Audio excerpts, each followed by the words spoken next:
everyone, welcome back to the channel. In today's video, we will solve a really interesting and conceptual question based on power calculation in a circuit. And we will go step by step, and by the end you will clearly understand how to tackle such tricky problems in GATE exam. So let's begin. Okay? तो सबसे पहले हम लोग questions पढ़ते हैं. Question में क्या दिया है और हमें क्या निकालना है. तो इस क्वेश्चन में दिया है कि all the element in the circuit are ideal, the power delivered by the 10 volt source in watts is. मतलब कि जो 10 वोल्ट का सोर्स दिया है इससे कितने करंट फ्लो कितना पावर डिलीवर्ड हो रहा है वो हमें निकालना है. तो पावर निकालने के लिए हमें वोल्टेज तो पता है, बस हमें यहाँ करंट पता चल जाए तो हम लोग यहाँ बता सकते हैं कि 10 वोल्ट सोर्स से कितना पावर डिलीवर्ड हो रहा है. ओके, तो हमारा मेन मोटिव है यहाँ इस 10 वोल्ट सोर्स से करंट को फाइंड करना. तो सबसे पहले हम लोग डायग्राम को ड्रॉ कर लेते हैं. डायग्राम क्या दिया है, 10 volt source plus minus and alpha ohm resistor connected in series, then after 1 ohm resistor connected in parallel to the 2 ohm resistance and its current source of value 10 ampere.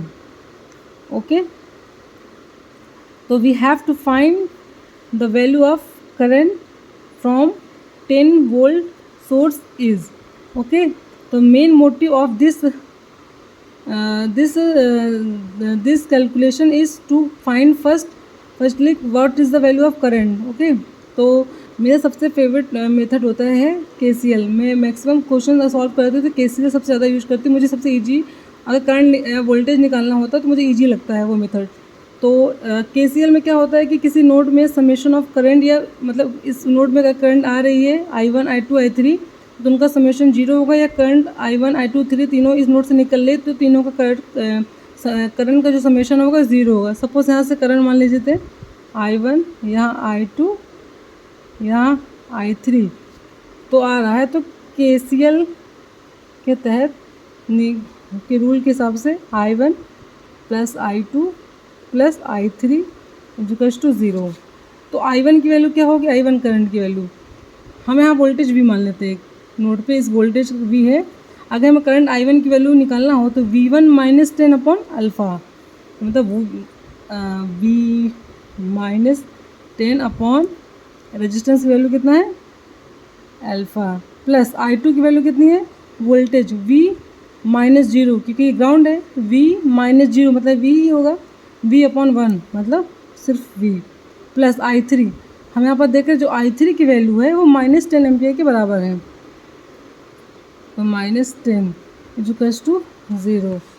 तो हम यहाँ पर पहले वोल्टेज V निकाल लेते हैं. V हो जाएगा 1/अल्फ़ा प्लस यहाँ V कॉमन हो गया, यहाँ पर 1 बचेगा, equals to 10 ampere. Minus 10 ampere उधर गया तो plus 10 ampere, and minus 10 upon alpha उधर गया तो ओके. तो हेयर हम 10 कॉमन कर लेते हैं तो 1 प्लस 1/अल्फ़ा,